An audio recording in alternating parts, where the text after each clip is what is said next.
Bienvenue dans Smart Bourse, votre émission quotidienne sur Bismart pour rester à l'écoute des marchés chaque jour, du lundi au vendredi à 17h pour la grande édition. Si vous nous suivez en direct, à retrouver bien sûr en replay chaque soir sur bismart.fr ou encore en podcast sur l'ensemble de vos plateformes préférées. Au sommaire de cette édition ce soir, les marchés qui attaquent les dernières séances de l'année. C'est la dernière semaine complète pour les marchés boursiers, les marchés globaux dans leur ensemble, avec un phénomène légitime de consolidation qui semble se mettre en place. En tout cas, quand on regarde les indices actions en Europe, on est sur une petite détente, une petite baisse aujourd'hui de l'ordre de 0,5% après une série de records spectaculaires au cours des dernières séances et une dernière échéance trimestrielle d'ailleurs qui est désormais derrière nous. Donc une phase de consolidation pour les indices boursiers. Vous aurez le détail de cette séance en cours dans un instant avec Comme du Bois, alors que du côté des banques centrales et notamment du côté de la Réserve fédérale américaine,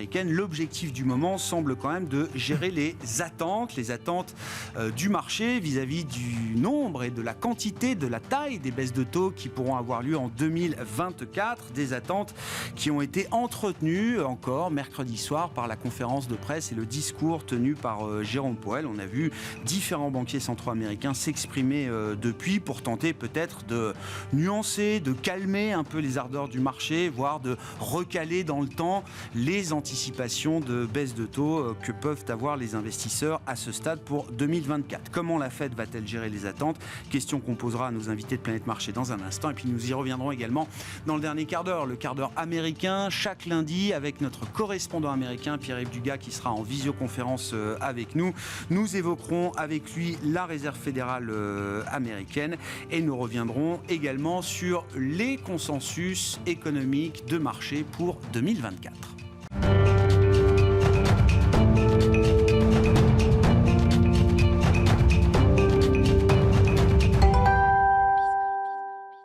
Avant d'accueillir nos invités et d'entamer notre discussion de marché, les infos clés du jour sur les marchés boursiers, c'est avec Comme du Bois. La bourse de Paris consolide ce lundi après 5 semaines de hausse d'affilée qui lui ont permis de gagner 7,6% et de battre à 2 reprises son record historique qui est désormais fixé à 7653 points. Les marchés sont plus convaincus que jamais que 2024 sera l'année de la détente monétaire. Du côté de l'Allemagne, le moral des entreprises recule de manière inattendue ce lundi. L'indice IFO est ressorti en baisse à 86,4 points en décembre, quand le consensus prévoyait 87,8, après 87,2 en novembre. Du côté des valeurs, ArcelorMittal progresse aujourd'hui. Son titre gagne jusqu'à plus de 4% au cours de la séance. Le groupe sidérurgique profite de l'annonce par le japonais Nippon Steel du rachat de son concurrent américain US Steel. Le montant de l'opération est évalué à près de 15 milliards de dollars, dettes comprises. Hors CAC 40, McPhy bondit aujourd'hui. Son titre gagne plus de 12% au cours de la séance. Le groupe spécialisé dans la fabrication d'équipements de production et de distribution d'hydrogène bas carbone a remporté un important contrat estimé à 60 millions d'euros avec la division HMS Oil and Gas GmbH. Une autre information importante aujourd'hui, selon une information des Échos, Intermarché et Auchan auraient remporté la mise dans le dossier Casino. L'offre globale des deux groupes porte sur le rachat de 320 magasins. Casino, en grande difficulté financière, cherche à céder une partie de son parc de super et hypermarchés. Aujourd'hui, à la demande du groupe, l'action Casino a été suspendue par Euronext. Demain, les investisseurs suivront avec attention la décision de politique monétaire de la Banque du Japon, avant de prendre connaissance vendredi de nombreux chiffres de consommation aux États-Unis, à commencer par l'indice de confiance des consommateurs pour le mois de décembre. Tendance, mon ami, chaque soir les infos clés de marché avec Comme du Bois dans Smart Bourse sur Bismart.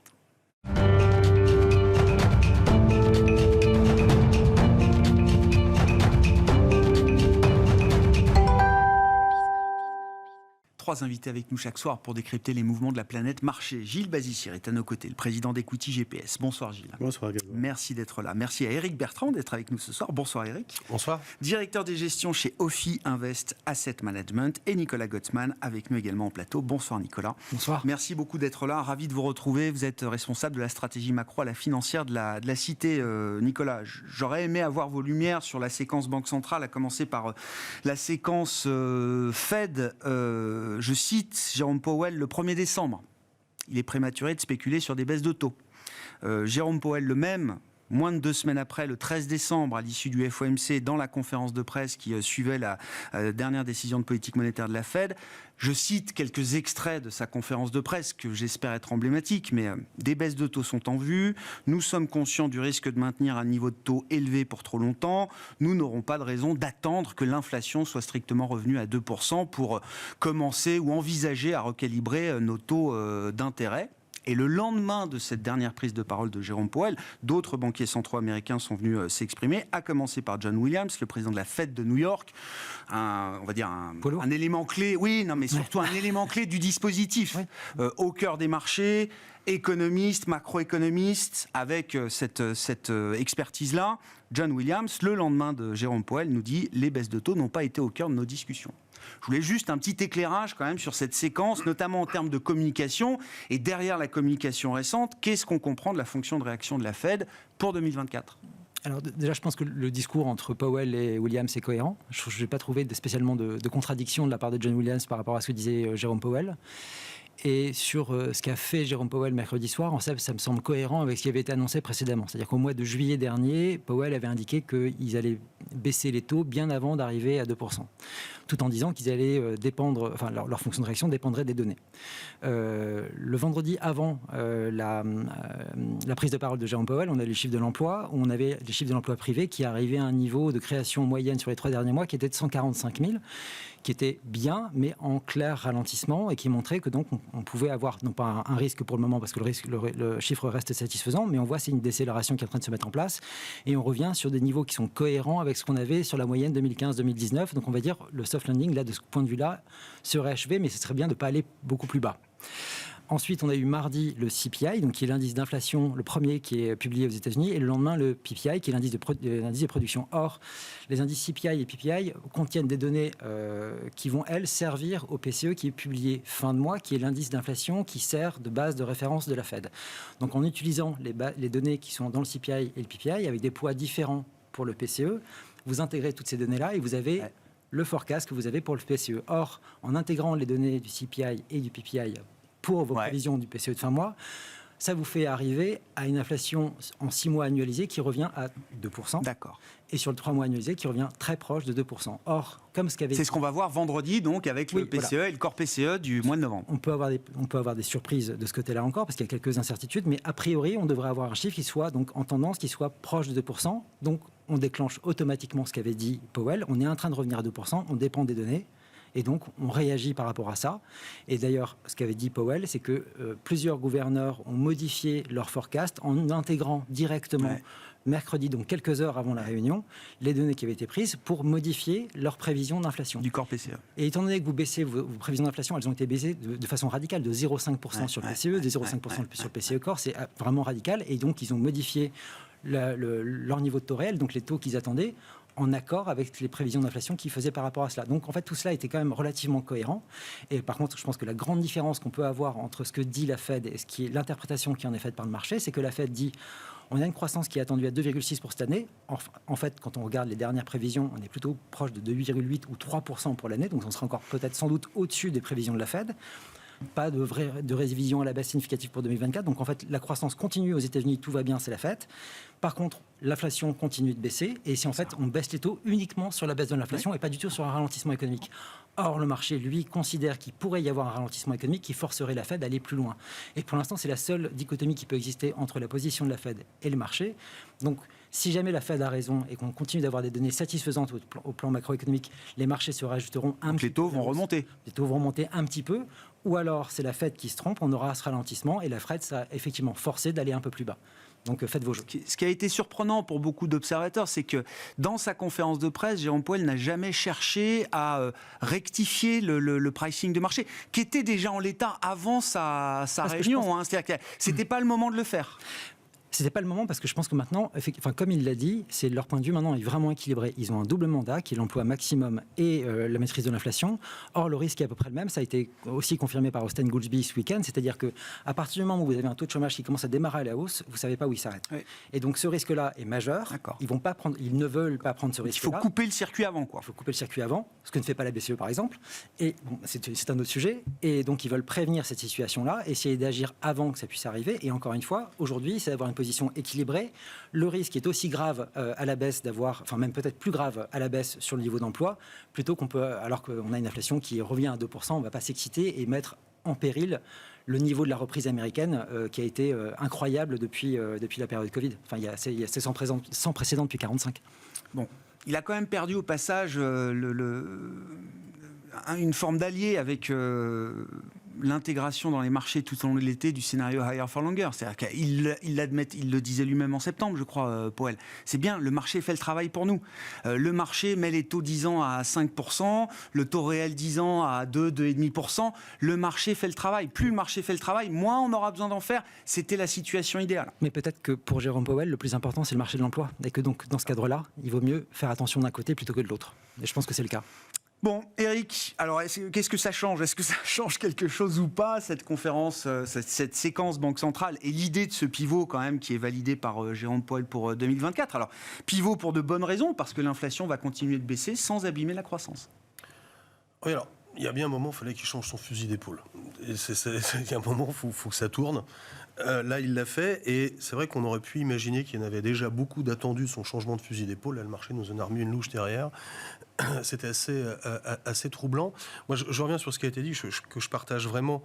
La chose la plus difficile à prévoir en 2023, c'est pas l'inflation, c'est la croissance américaine. Elle a surpris énormément et très longtemps par sa résilience. Et là, maintenant, il y a l'effet qui était un petit peu une face du chemin de crête boucle d'or. C'était toutes les mesures monétaires vont s'accumuler, elles ont été très rapides, et donc on peut avoir un atterrissage beaucoup plus fort que prévu. Et là, Powell, sur les 2-3 derniers mois, ça va assez vite, depuis le 5 de taux 10 ans, où le truc n'a pas l'air de freiner. On va à 6, on va à 7. Voilà, ça je me souviens très bien. Ah bah, on s'en souvient tous. Un marché qui adore tirer des traits, donc c'est le marché très fort pour mettre les forwards en règle monotone.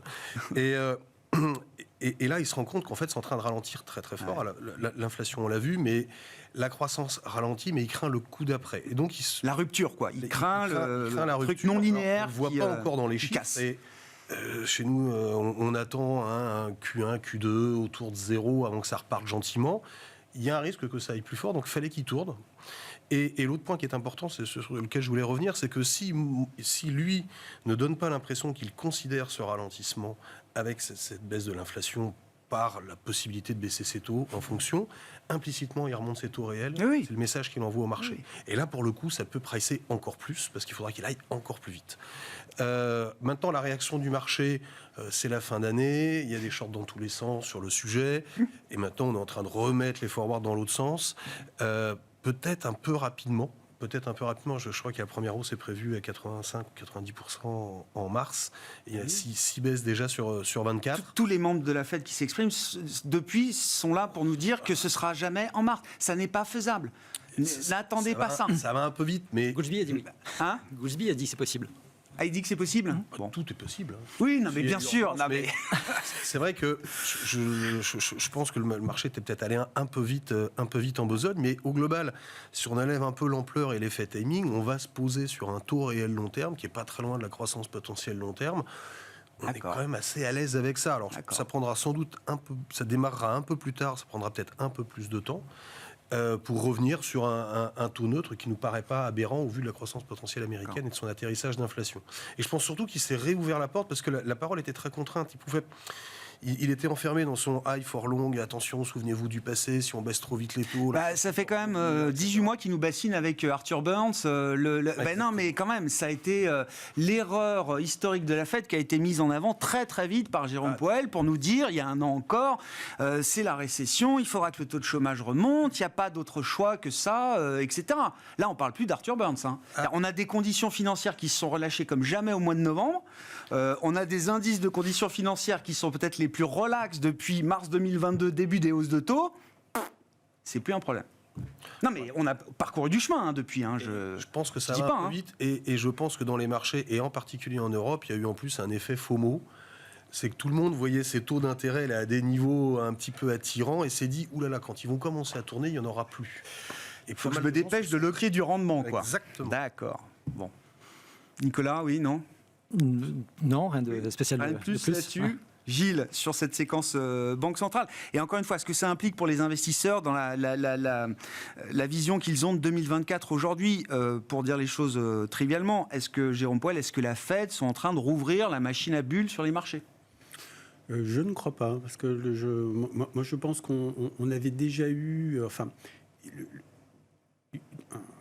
un banquier central ne peut pas dire toujours la même chose tout le temps, par définition. Le banquier central cherche à être le plus possible contracyclique, de telle façon à limiter l'ampleur, en tout cas, des cycles économiques. Il avait fallu dire « higher for longer » quand on s'était rendu compte que l'inflation explosait bien au-delà des 6, 7, 8, 9% en instantané, en rythme annuel. Et donc là, il était légitime qu'il installe un discours de dire je vais pas monter les taux courts à 11%, d'accord, mais en échange, oui. On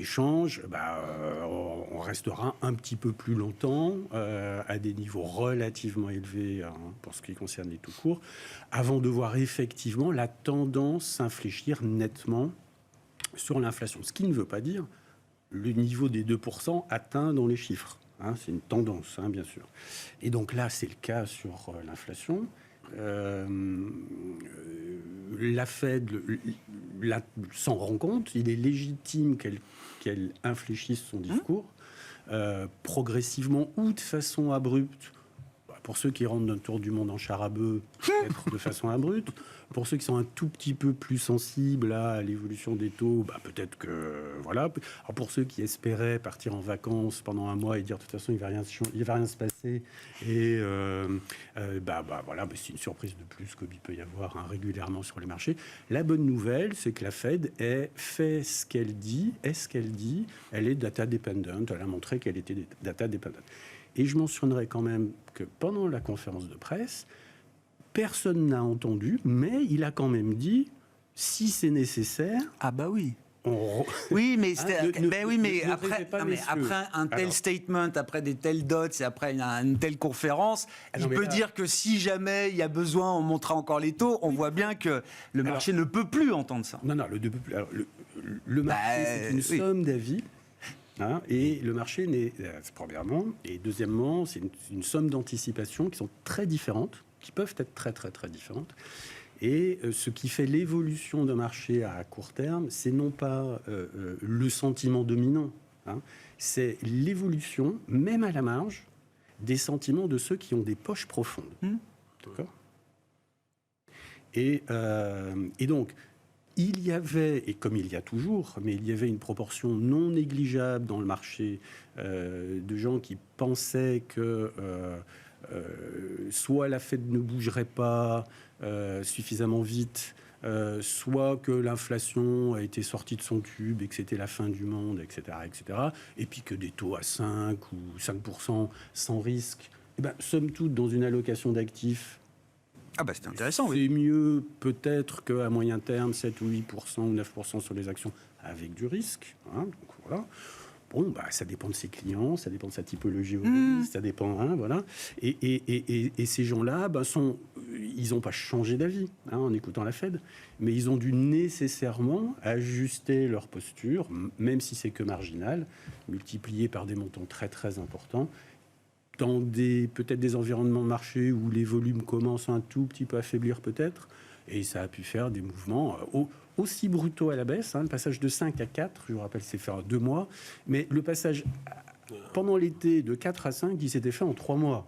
Donc, mais là, on est revenu sur les niveaux. On a effacé la correction obligataire de l'été, oui, pour dire les choses. On a effacé 2-3 mois de correction obligataire cet été. Entre-temps, on a complètement cassé... le point d'inflexion sur l'inflation à 12 mois, à 9 mois, a été complètement cassé également, donc c'est pas illégitime. Ouais.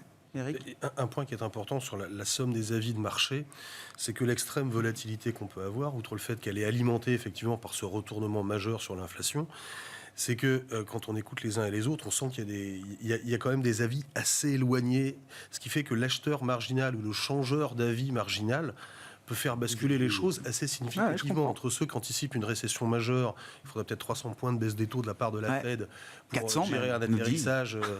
Et de l'autre côté, ceux qui pensent qu'on va rester dans une activité assez soutenue et qu'il n'y a pas besoin de baisser les taux et que tout va bien, Madame la Marquise. On sent bien que le marché bascule assez violemment d'un scénario à l'autre au gré de 2-3 chiffres dont la continuité peut être questionnée.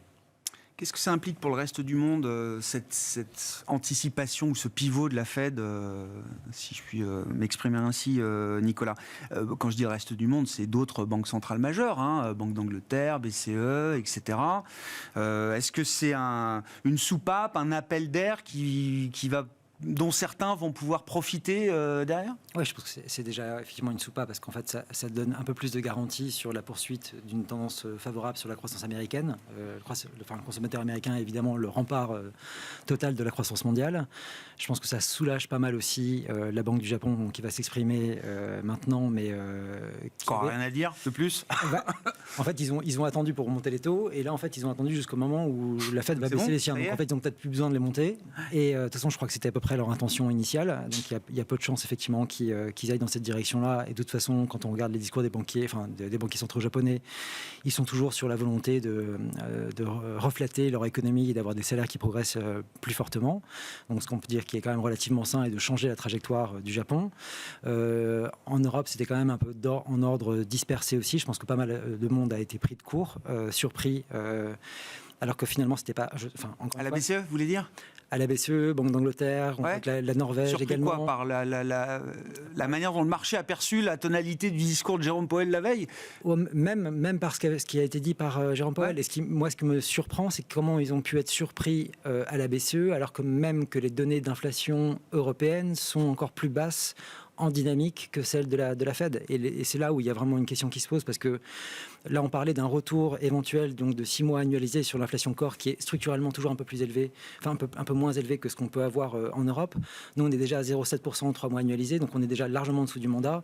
Selon les données qu'on va avoir fin de mois, on pourrait être très largement en dessous de 2 par rapport aux métriques qui sont utilisées par la Fed. Donc, c'est pour ça que je vous avais dit chez vous la dernière fois que je pense qu'à la place de la BCE, la Fed aurait déjà baissé ses taux, ce qui est à mon avis le cas. Et donc là, il y a vraiment une problématique qui est assez importante du côté de la BCE. Mais c'est parce que la BCE regarde dans le rétroviseur quand la Fed commence à nouveau à regarder devant. Oui, et parce que je pense que les données de l'emploi, là, vous parlez tout à l'heure de Jérôme Powell qui voulait pas ressembler à Arthur Burns, mais là, en fait, il a surtout l'opportunité de pas ressembler à Paul Volcker, et c'est-à-dire de pas avoir besoin de coller 10% de chômage pour lutter contre l'inflation.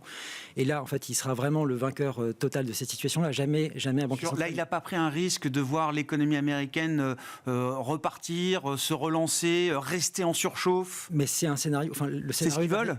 Alors, je pense pas que ce soit ce qu'ils veulent, mais ce qu'ils veulent, c'est d'avoir une croissance américaine qui soit vraiment au plein potentiel. Ils ont l'opportunité maintenant, avec les niveaux d'investissement, avec la hausse de productivité qu'on constate, d'avoir la capacité de faire progresser ce potentiel. Et je pense qu'ils veulent profiter de ça. C'est une opportunité extraordinaire pour eux de changer vraiment la dynamique qu'ils avaient depuis quasiment 40 ans. Donc là, on est vraiment en train de changer les choses. Ensuite, voilà, c'est un pari à faire pour l'avenir. Ils ont cette opportunité-là aujourd'hui. Je pense qu'à leur place, évidemment, on ferait tout ce qu'on peut pour arriver à ce scénario-là. C'est ce qui serait quand même assez remarquable. Encore une fois, on arrive à une situation où on était quasiment à 10% d'inflation il y a un an. On est revenu quasiment à 2% avec un taux de plein emploi qui est, pour l'instant, qui n'a pas été attaqué. Donc c'est absolument parfait de ce côté-là. Ouais. Bon, sur les marchés, encore une fois, je reviens à mon idée. Qu'est-ce que ça implique là, vu la réaction de marché la semaine dernière? On se dit que c'est difficile de se mettre contre le mouvement pour l'instant, Eric. Est-ce qu'on est en train de vivre une forme d'exubérance? Est-ce qu'on rentre dans un moment d'exagération, d'exubérance de marché qui pourrait venir peut-être d'ailleurs terminer un cycle de marché qui a été un peu chaotique depuis 3 ans? Ou est-ce qu'on est déjà dans le démarrage d'un nouveau cycle d'investissement, d'un nouveau cycle de marché à compter de 2024? Concernant la BCE, je pense qu'il y a des équilibres à l'intérieur et des déséquilibres à l'intérieur qui font que la communication, on l'évoquait avant, est vraiment pas fluide. C'est pas quelque chose de simple. Ils vont baisser, ils vont ralentir, mais il y a une inertie, ils font toujours gaffe, parce que les salaires en Europe, ça prend plus de temps, les révisions salariales, toute la séquence, bref. Ah ouais. Ils veulent voir, mais globalement, mais plutôt en Europe, de notre point de vue, on est plutôt dans le creux de la croissance, ça repart gentiment, on va démarrer à 0 plus pour terminer un peu au-delà de 1, 0,6 en moyenne. Donc le bas de cycle, c'est maintenant pour la zone euro? Plutôt maintenant le bas de cycle pour la zone euro. On a complètement évacué l'histoire énergétique, le gaz, on pourra se chauffer cet hiver et faire tourner l'industrie allemande à des prix raisonnables somme toute. Maintenant, qu'est-ce que ça change? On a eu une énorme séquence Covid, inflation, banque centrale, hausse des taux et retour. On revient maintenant, on est en train de fermer un peu la porte de ce cycle. Il faut voir qu'il y a énormément d'actifs qui sont pricés avec des taux. Si on regardait les actifs réels comme l'immobilier ou les matières premières hors énergie hier, alors c'est toujours un peu pollué, mais on sent bien que ça y est, les hausses des taux, c'est fini. On rentre dans un cycle de normalisation. Donc ça porte. Maintenant, les marchés sont allés très vite. Quand on regarde aujourd'hui, on attend une BCE qui va se poser à 2 en longue période. Ça descend très vite, et puis ça se pose à 2 sur le 10 ans swap est à 2,5. Donc il n'y a plus rien, en gros, d'anticiper. On va se poser là. C'est à peu près le potentiel de croissance, un peu de cible d'inflation. Enfin, on n'est pas très loin d'un équilibre qui paraît global. Ça veut dire que l'année prochaine, on part sur le portage. Je pense que le mouvement est allé très vite, ça devrait respirer. Il ne faut pas oublier qu'au 4e trimestre, il n'y a quasiment pas de primaire. On va se prendre un premier trimestre qui est traditionnellement énorme. Ouais. Mine de rien, c'est passé totalement inaperçu, mais Madame Lagarde va faire du quantitative tightening. Donc ça sera de plus en moins à acheter. Elle ne le fera pas sur la première partie de l'année. Oui, mais c'est bien. Non, mais déjà, ça couvre en cas de. C'est jamais le flux qui fait l'anticipation, c'est l'annonce. C'est vrai. Donc ça peut un peu respirer, mais au global, on est sur des niveaux de taux qui sont pas aberrants au regard de ce qu'on attend sur la deuxième partie de 2024.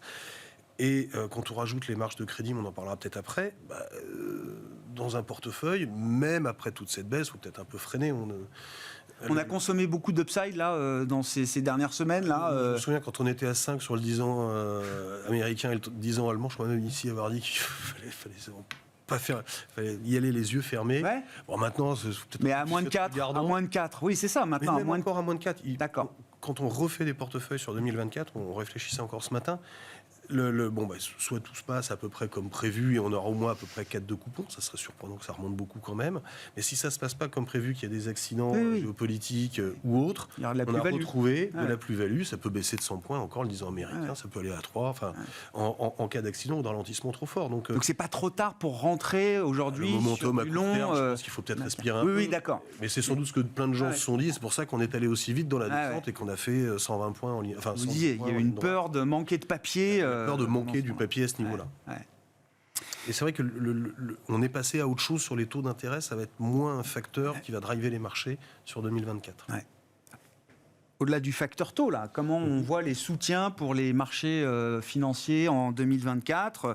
Alors, les marchés il y a les taux, mais il y a aussi les marchés d'actifs risqués et actions notamment, très soutenus par le facteur taux ces dernières semaines. Alors, je vais peut-être paraître surprenant, mais nous, nos ratings sur le monde n'ont pas beaucoup bougé ces dernières semaines. C'est-à-dire qu'on est depuis assez longtemps entre 4 et 5. Et avec ce qui correspond sur 10, ce qui correspond historiquement à des performances ultérieures entre 5 et 15% de hausse à 3 mois en rythme annualisé. Et on est resté là-dedans, c'est-à-dire que, alors même que les taux d'intérêt ont un poids très important dans la détermination de ces ratings. Et donc nous, la hausse des actions nous paraît normale. Et dans cette hausse-là, les ratings ne se sont pas détériorés. D'accord, ok. D'accord. Alors ça dépend des zones, ça dépend. Vous êtes en train de nous dire, selon vos modèles, pas grand-chose n'a bougé en fait. On reste attractif. En termes de, c'est ça. On reste attractif, pas à des niveaux extraordinaires, toutes choses étant égales par ailleurs. Et si on fixe le niveau de taux actuellement, bien sûr, si les taux longs baissaient ou si les taux longs montaient, nos ratings, toutes choses étant égales, changeraient.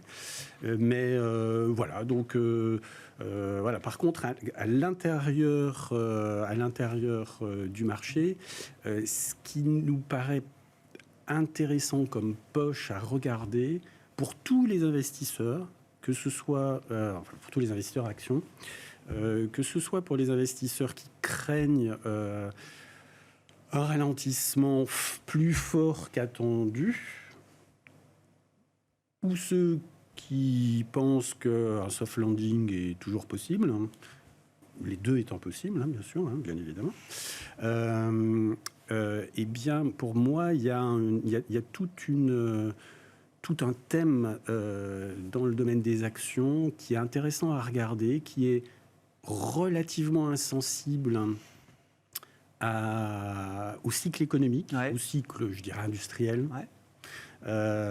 qui est plutôt favorisé, des secteurs ou des entreprises qui seraient plutôt favorisées en période de difficulté où les entreprises doivent baisser les coûts et qui tout en bénéficiant d'un scénario de renouveau, de début de cycle à nouveau, et du fait qu'on aurait dû avoir peut-être des récessions dans le passé récent, et que le caractère incroyable de niveau de stimulation budgétaire et monétaire depuis la crise Covid ont complètement modifié le cycle, complètement changer ce phénomène-là et faire en sorte que étouffer une récession qui, en termes sectoriels, aurait dû ou pu arriver. Et donc, pour les partisans de ce tenant-là, ce qui est envisageable, à mon avis, ces boîtes-là sont des boîtes tech dans le domaine de l'automatisation, de la robotisation, pas seulement des processus industriels, mais aussi des processus industriels, mais également de tout ce qui est des processus administratifs. Et ça, il y a quand même énormément d'entreprises. C'est la digitalisation de l'économie, quoi. Oui, mais pas au sens SS2I du terme. Au sens dite intelligence artificielle, j'utilise d'autres termes. J'utilise le terme de langage artificiel, plutôt que ce qui permet de mieux se rendre compte de ce que c'est que ce phénomène-là. Mais voilà, donc il y a des boîtes qui nous paraissent extraordinairement attractives, avec des ratings très élevés, et qui sont à 80% de leur plus haut historique.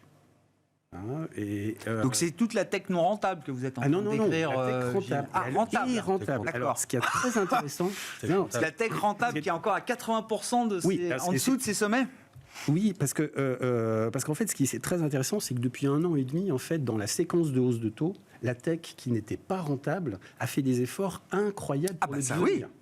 D'accord. Parce qu'on ne pouvait plus faire appel au private equity, on ne pouvait plus faire appel au crédit. Donc au-delà de la baisse des taux, il y a des raisons fondamentales pour voir ce segment-là rebondir aussi violemment depuis quelques semaines. Voilà, et là, celles qui ont montré dans leur trimestriel qu'elles passaient en cash flow, en free cash flow positif, même en résultat positif, là, c'est absolument fantastique. Et puis j'en ai une en tête que je pourrais vous signaler quand vous voulez. Maintenant c'est DocuSign. Oui, d'accord, DocuSign.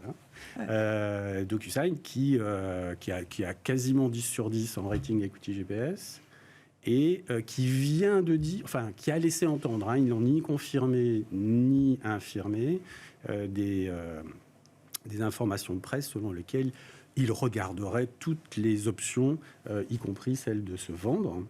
Oui.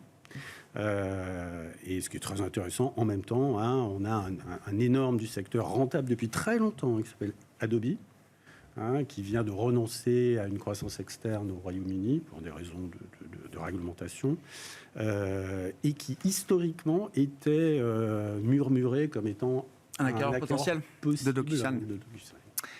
Comment vous voyez le schéma de marché de 2024, Eric, notamment sur la partie action, avec donc l'idée qu'il y a du portage, effectivement. Est-ce que cette logique de portage, on a envie de l'appliquer également au monde action? Est-ce qu'on a envie d'aller chercher du rendement, d'une logique un peu fixed income dans les marchés actions, ou est-ce qu'il va falloir aller chercher du risque au-delà de ça? Je vais fermer un peu le rêve. Quand vous êtes un assureur et que mettre des actions, ça vous coûte 4 fois plus cher en capital, en sous-solvabilité 2, pour des rendements qui ne sont pas très éloignés, mais je vais rester sur l'obligataire. Ouais. Donc il y a quand même l'effet TINA, donc il n'y avait pas d'alternative avant, celui-là il va un peu continuer, il n'y aura pas un grand rush. Mais c'est intéressant, ça veut dire qu'il y a une partie du marché... Aller vers les actions, ce ne sera pas le grand leitmotiv de 2024. Il faudra quand même que, en termes de prix et de niveau d'entrée, ce soit quand même assez attractif. Aujourd'hui, c'est pas spécialement cher, c'est pas spécialement pas cher. On avait 3 gros facteurs qui avaient pas mal dirigé en gros les marchés actions. Il y a toute la séquence taux. La séquence taux, on a fait la remontée de taux, la descente des actions, on refait la baisse des taux, on fait la remontée des actions. Jusqu'à présent, c'est assez logique. Il y a peut-être plus beaucoup pour en attendre, compte tenu de ce qu'on vient de se dire. Il y a une deuxième séquence qui était le facteur géopolitique, qui a pu... pour l'instant, il est un peu tristement, parce qu'il y a toujours un drame humain, mais tout le monde se moque de l'Ukraine ou de l'Israël-Palestine. Tant que ça ne touche pas au pétrole ou au gaz... Il y a les rebelles outils qui peuvent nous mettre un peu d'ambiance pour les fêtes, mais et le troisième sujet, c'était les prévisions de bénéfices. On est quand même dans une phase de ralentissement. Il y a encore des bénéfices prévus dans les courbes en Europe et aux US. Il y aura sans doute des révisions à la baisse. On part sur une croissance mondiale du côté de 2,5 en 24. Ça veut dire qu'il n'y a pas beaucoup de bénéfices à attendre. Même si cette année, d'ailleurs, quand on regarde les US, les bénéfices 23 sur 22, je regardais ça ce matin, c'est quasiment à zéro en fait. Il n'y a pas grand-chose pour empêcher les marchés de monter. Pas mal d'effets taux, donc il n'y a pas forcément énormément de choses à attendre sur les equities sur la première partie de l'année où on va avoir du ralentissement américain, puis on cherche à savoir où est-ce qu'on en est en zone euro. Mais en même temps, derrière, on sent bien que sur la deuxième partie de 24, une fois qu'on a fait les ajustements, qu'on est rentré dans le dur sur les baisses de banque centrale et on est dans le pivot, quoi. On peut retrouver un chemin de trend haussier. Donc, à un moment, ça s'achète. Alors, le risque, c'est le bull trap. Mais pas envie de commencer 2024 chargé en actions au-delà du nécessaire, quoi. Non, pas envie d'y aller toute voile dehors maintenant, avec ce qu'on disait sur les taux. Et c'est vrai que je reviens 2 minutes sur la tech, au sens plus large du terme. Bon, mis à part le fait que ça fait 10 ans que je raconte qu'il ne faut jamais vendre Apple. Que je parle depuis un certain temps. Ça vous a pas donné tellement tort. Non, mais la seule fois où je l'ai vendu, j'ai mis tellement de temps à la racheter. Ah oui, c'est ça. Non, mais je dis ça en plaisantant, c'est que c'est très dur pour les gérants stock pickers US de battre leurs indices quand on voit ce qu'on fait les 7 magnifiques. Bien sûr. Mais je vais juste citer AMD quand ils ont annoncé 150 milliards d'investissements sur les 3 prochaines années dans les réseaux artificiels, l'intelligence artificielle, mais c'est pas que l'IA, je partage le point, ça déborde vraiment. Et là, ils viennent de revoir leurs estimations à 450 milliards. Quand vous mettez 450... pour l'industrie, pas AMD. Quand vous mettez 450 milliards dans un secteur, quand on voit les potentialités, je ne sais pas très bien par où les canaux vont se diriger, mais vu de loin... Ça va être un secteur qui va continuer, donc ça va porter le SPI. Et n'oublions pas que ça reste aussi une arme de soft power absolument colossale pour les États-Unis, à l'heure où Xi Jinping met Jack Ma à cultiver des bonsaïs au Japon, puis découpe tout ce qu'il peut découper. Donc c'est un vœu pieux de se dire qu'il faut sortir des 7 magnifiques, il faut... Ça peut baisser de 10%. Oui, bien sûr. Mais, à mon avis, il y a un gigantesque secteur et qui va entraîner plein d'autres boîtes. Il ne faut pas rester que sur les 7 magnifiques. Mais ça reste un secteur assez important. Et effectivement, sur les actions... on fera une perf positive sans doute sur 2024. Il y aura peut-être des meilleurs points d'entrée que maintenant sur le premier semestre pour se positionner. Sur l'Europe, le schéma macro pour vous, Nicolas, aux US, la possibilité du soft landing est ouverte encore devant nous. En Europe, est-ce qu'on peut au moins capitaliser sur l'idée qu'on n'ira pas plus bas dans la médiocrité en termes de croissance? Non, mais j'utilise le terme sans c'est déjà pas mal, non? Oui, non, mais voilà. Non, mais ce serait déjà, je trouve, pas mal de se dire que voilà, on a fait du 0+, du 0-, c'est un état qu'on peut encore maintenir quelque temps, parce que sur l'Europe, on a toujours un schéma, une version un peu plus négative de l'histoire en tête, potentiellement. En ce cas, c'est déjà, on n'a quasiment pas de croissance depuis fin 2019. Oui. Si je regarde la situation situation depuis la moitié de l'année dernière, en gros, depuis le déclenchement du cycle de hausse des taux. On a une croissance américaine qui devrait être à peu près de 3,7, 3,8 depuis donc, le Q2 2022, contre, en gros, 0 pour la zone euro. Si les prévisions qu'on a, par exemple, notamment, qui ont été publiées par Markit, enfin par les PMI vendredi matin, qui eux anticipent éventuellement un moins 0,2, moins 0,3 sur l'Europe. Donc là, on sera vraiment complètement... Enfin, on peut passer à moins 0,2 sur la croissance totale, et ce qui fera un différentiel à peu près de 4 points en 18 mois entre les États-Unis et la zone euro. C'est quand même pas terrible. Enfin, en termes de performance... Relative, non. Ouais, c'est vraiment... Voilà. Ensuite, pour les... Non, mais en absolu, moi, c'est l'idée. Est-ce que Pour la suite des opérations, en fait, je pense que le débat, il est... Enfin, la pièce, elle est encore en train de tourner, parce que je pense que la position de la BCE maintenant est vraiment majoritaire dans l'accompagnement du ralentissement. On a des taux aujourd'hui donc, qui sont à 4%. Si je regarde la dynamique d'inflation à court terme, on est à 0,7, ce qui nous place le taux réel européen qui est à 3,30 alors qu'on est à 1,9 aux États-Unis. C'est-à-dire que malgré une situation économique qui est beaucoup plus dégradée que celle des États-Unis, on a une banque centrale européenne qui est beaucoup plus restrictive que ne l'est la Fed. Donc c'est une double problématique. Et quand on regarde le discours de la BCE et quand je regarde les prévisions, il y a de quoi être un peu inquiet aussi de ce qui est prévu, parce qu'en fait, quand on regarde les prévisions de décembre par rapport à celles de septembre, on voit qu'ils ont dégradé les prévisions de croissance de 0,3 sur la période 2023-2025. Donc il y a moins de croissance. Par contre, ils anticipent plus d'emplois. Alors, je ne sais pas par quelle magie ils ont réussi à faire ça. C'est-à-dire qu'ils ont rehaussé le niveau d'emploi de 0,6 sur cette période-là, alors que le taux de croissance s'est diminué. En fait, ce qui veut dire, si vous avez moins de PIB et plus d'emplois, ça veut dire que vous avez une perte de productivité. Et là, en fait, on comprend ce qui est dit par la BCE. C'est-à-dire que la BCE est en train de dire, attention, les salaires l'année prochaine, on est particulièrement vigilant parce que le coût unitaire du travail nous semble être très élevé. Et effectivement, dans les prévisions, le coût unitaire du travail est révisé fortement à la hausse, mais pas parce qu'on a des salaires qui explosent, parce qu'on a une productivité qui baisse, parce qu'ils estiment que la baisse de la croissance va produire plus d'emplois, ce qui me semble être, encore une fois, assez douteux, surtout quand je regarde les enquêtes qui ont été menées. D'une part, pour l'emploi en Europe, on a deux sources. On a les comptes nationaux. Les comptes nationaux nous avaient dit, première lecture 0,3, finalement c'est 0,2 de croissance pour le Q3. Ensuite, quand on regarde dans le détail, en fait, on voit que les heures travaillées sont parfaitement flat, c'est-à-dire qu'il n'y a pas de croissance du tout sur les heures travaillées dans le secteur privé, et enfin dans l'ensemble du secteur. Et on a une deuxième enquête qui est celle du Labour Force Survey qui a été publiée ce vendredi, où là, on voit une dégradation. Ensuite, on voit une hausse du taux de chômage en Italie, en Allemagne et en France, c'est-à-dire que sur les 3-4 derniers mois, on a une dégradation de la situation de l'emploi en Europe. Quand je regarde simplement le taux de chômage européen, aujourd'hui, on est plus élevé que ce qu'on était il y a 6 mois. Ce qui est arrivé que 4 fois dans l'histoire de la zone euro. Donc on a un retournement qui est en train de se mettre en place sur le marché de l'emploi européen. Et malgré cela, la BCE révise à la hausse ses prévisions de la croissance de l'emploi. Et c'est sur cette base-là qu'elle considère que le coût du travail va augmenter. Et donc elle reste encore plus restrictive. Ce qui me semble être, encore une fois, très dangereux. Parce que, comme le dit la Fed, une fois que le taux de chômage commence à augmenter, on ne sait pas où ça s'arrête.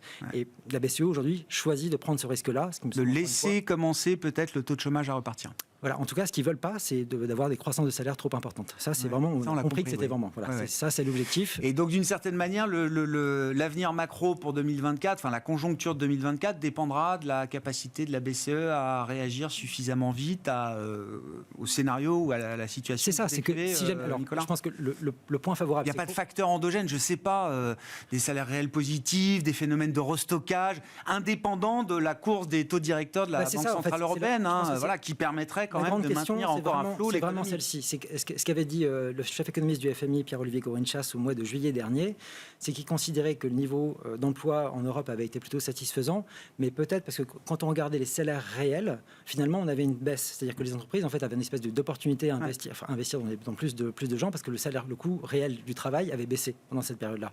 Or, à partir du moment où vous avez une inflation aujourd'hui qui est plus faible que la croissance des salaires, ce phénomène se retourne. Et donc, est-ce qu'aujourd'hui, les entreprises sont prêtes, dans une croissance stagnante, à employer encore des gens? Ça me semble un peu hasardeux comme pari. Et pour l'instant, c'est le pari que fait la BCE. Ce qu'on espère, c'est que justement la baisse de l'inflation soit suffisamment rapide pour donner du pouvoir d'achat aux gens, pour stabiliser la situation.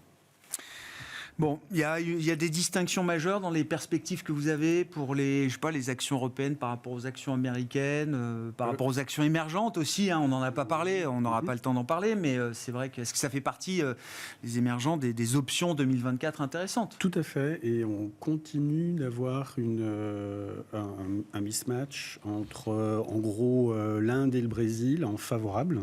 à la fois en rating et en sentiment de marché, donc en combinaison de deux facteurs indépendants les uns des autres. Donc légèrement favorable en matière de rating par rapport au marché des pays développés qui, eux, ont des ratings acceptables, soutenables et un sentiment de marché très favorable aussi. Mais oui, surtout si on avait dans l'hypothèse où le dollar baisse et où on a effectivement une ouverture des vannes réelle et un pivot réel et pas seulement un semi-pivot, mais une réalité de baisse des taux courts. Là, c'est favorable au marché émergent et l'Inde me paraît être un petit chouchou des marchés en ce moment pour plein de raisons. Et on a un bon rating. Il y a toujours un bon rating sur l'Inde. Oui. Après une 8e année de progression boursière, je crois. En devise locale. En devise locale, bien sûr. Oui, c'est émergent. Eric, un mot pour finir avec vous. Sur le niveau de qualité de crédit que vous avez envie d'avoir effectivement en portefeuille là, pour 2024 ? Ça fait très longtemps qu'on est long crédit. Oui. C'est vrai qu'on fait affaire 7 et quelques sur l'investment grade, 11 sur le high yield. Ouais. On continue de bien aimer. En fait, pour nous, ça reste quand même un sweet spot quand on regarde tout ce qu'on vient de se raconter. On fait pas trop le bas du high yield. Le triple C, d'ailleurs, cette année, a vraiment pas fait ce qu'on fait le simple et le double B. Non, il y a eu une grande divergence. Le triple C a explosé. Enfin, les taux du triple C ont explosé quand sur le reste de la courbe high yield, ça n'a pas bougé. Et c'est normal parce que le refinancement des boîtes qui commence à arriver passe de 3 à 12. Ça pique. C'est une sacrée marque. Mais on continue de bien aimer le crédit. Alors, ça fait 2 ans qu'on m'explique avec les taux de défaut, tout va. Les pics de spread ont lieu 2 ans, enfin entre 18 mois plutôt, avant les pics de défaut. Et là, même les agents sont revus un peu à la baisse. Donc, il y aura toujours des dossiers, comme on a pu en connaître assez régulièrement. Bien sûr. Donc, ça veut dire qu'il faut vraiment les suivre de près. En revanche, que ce soit l'investment grade ou le haut du haut rendement, moi, je trouve que ça a encore tout à fait sa place dans un portefeuille, sachant qu'il y a toujours la composante taux qui, en cas d'accident grave, va venir quand même protéger les composants de crédit. Merci beaucoup, messieurs. Merci d'avoir été là et d'avoir apporté votre éclairage sur la situation de marché après la séquence Banque Centrale, la dernière de cette année 2023. Éric Bertrand, Ophi Invest AM, Nicolas Gottsman, la financière de la Cité, et Gilles Bazissire, Equity GPS. Le dernier quart d'heure de Smart Bourse, chaque lundi, 17h45 en direct et à retrouver en replay sur bismart.fr. C'est le quart d'heure américain et c'est l'occasion de retrouver Pierre-Yves Dugas, notre correspondant américain, avec nous en visio. Bonsoir et bienvenue Pierre-Yves.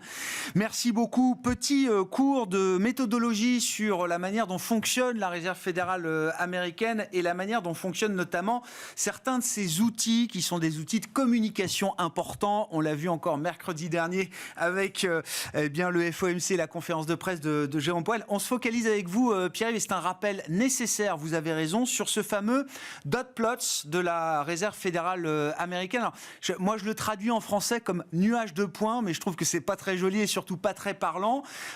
Nuage de points qui sont, effectivement, les différentes projections de chacun des membres du FOMC sur la course des taux directeurs de la Banque centrale sur les prochaines années. Voilà, alors c'est une idée de Ben Bernanke qui a été mise en place en 2012. À l'époque, la Réserve fédérale essayait de maximiser l'effet qu'elle pouvait tirer de la communication pour influencer le marché. Et Ben Bernanke s'est dit, nous allons publier sous forme graphique, mais de manière anonyme, les anticipations des Fed Funds sur 3 années et mettre ça sur un graphique de manière à envoyer un signal au marché sur ce que nous projetons. Je crois que c'était une excellente idée en 2012, mais il me semble que ce n'est plus une bonne idée en 2023, alors que l'on bascule vers 2024. D'ailleurs, vous observerez qu'à nouveau, depuis la réunion du comité monétaire de la Fed de la semaine dernière, nous avons une succession d'interventions de membres du comité monétaire qui font du rétropédalage pour envoyer au marché un signal contraire à celui de cette précipitation qui a fait encore chuter les rendements obligataires. Je crois qu'en 2012, Bernanke avait raison de compter sur ces dot plots, sur ces nuages, pour préparer le marché à l'abandon de l'assouplissement quantitatif et donc à une remontée de taux. Et qu'aujourd'hui, on est dans la situation inverse où on veut préparer le marché à une baisse de taux et que le marché trépigne d'impatience et va trop vite et trop loin et est en train de surinterpréter ces dot plots. En fait, je crois que ces dot plots nous envoient simplement, non pas une projection, non pas une promesse, non pas un engagement à baisser les taux. Je suis absolument choqué de voir que dans les secondes qui suivent la publication du comité monétaire de la Banque centrale américaine, on l'a vu la semaine dernière, les grands titres, tant sur les dépêches que dans les grands journaux sérieux, ont été de dire la Fed nous donne le signal de 3 baisses de taux en 2024. Non, non. D'ailleurs, toute la communication verbale depuis, y compris 30 minutes plus tard par Jérôme Powell, allait dans le sens inverse. Nous restons data dependent, nous n'avons pas décidé de la date de la baisse de taux, nous ne discutons pas de baisser les taux.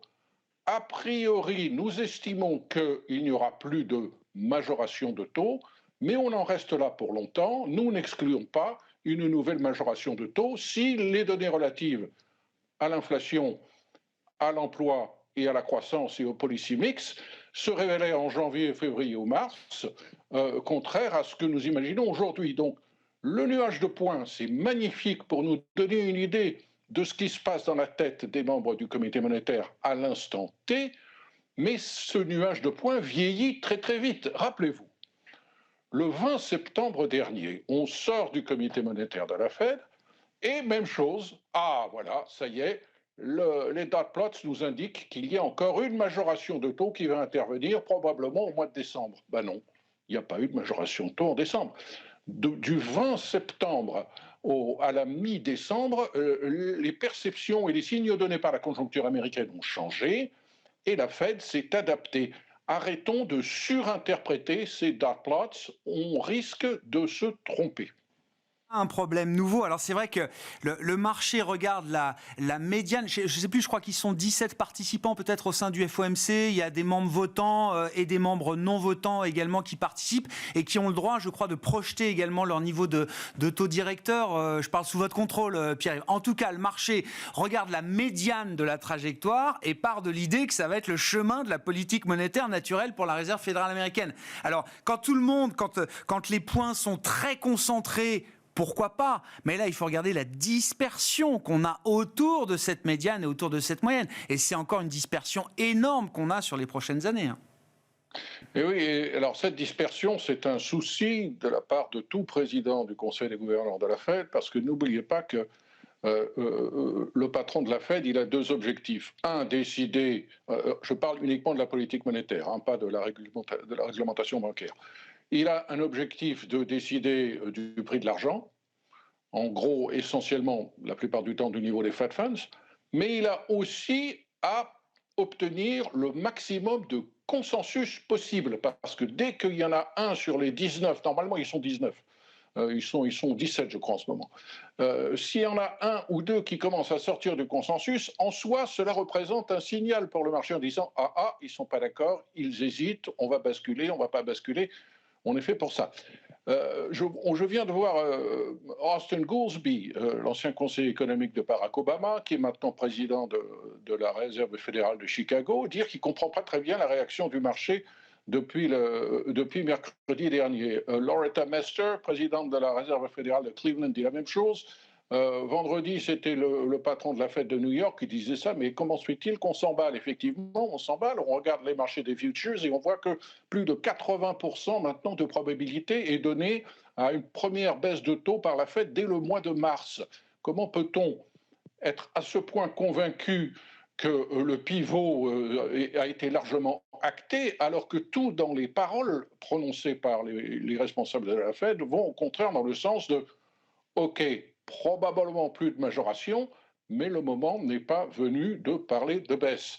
Bah, On a toujours l'envie de what we call the jump the gun, c'est-à-dire partir avant. Oui, alors j'ai lu Loretta Mester dans le FT, qui n'est pas une tendre au sein du comité de politique monétaire. Elle dit que les marchés sont un peu a bit ahead, ils sont un peu devant, effectivement, mais elle dit, moi je fais partie des banquiers centraux américains qui ont mis 3 baisses de taux pour 2024.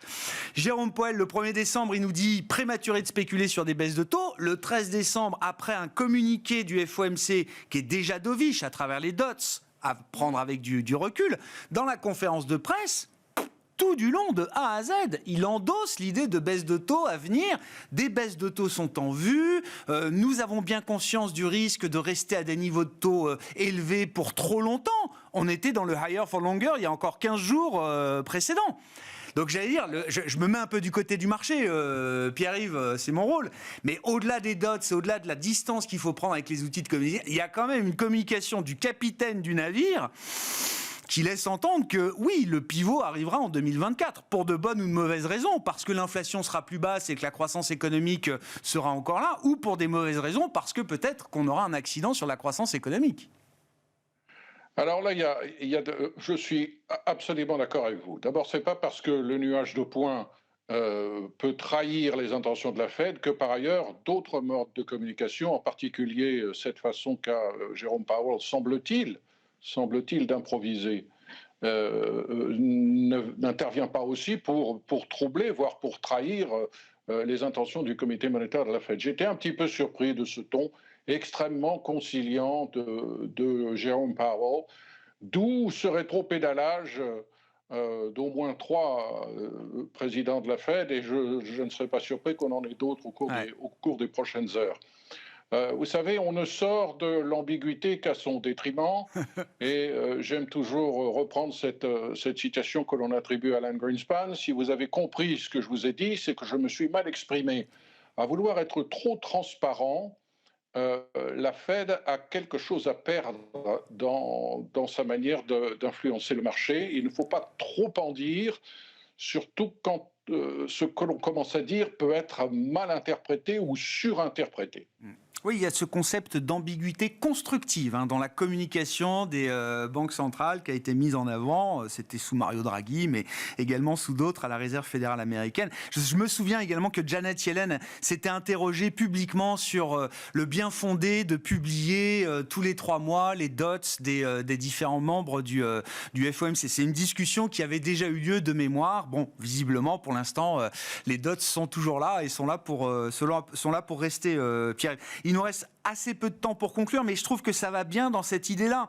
Toujours se méfier du consensus, se méfier de la médiane des dots pour la Réserve fédérale américaine, mais plus généralement se méfier des consensus économiques, de marché, voire politiques, en prévision de 2024. Le consensus, c'est quelque chose d'épouvantable.